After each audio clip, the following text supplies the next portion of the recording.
Ozymandias is a sonnet written by the English Romantic poet Percy Bysshe Shelley.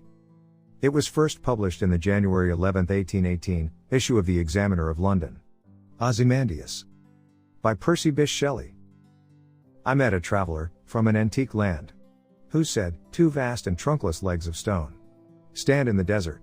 Near them on the sand, half sunk, a shattered visage lies, whose frown and wrinkled lip and sneer of cold command tell that its sculptor will those passions read which yet survive, stamped on these lifeless things.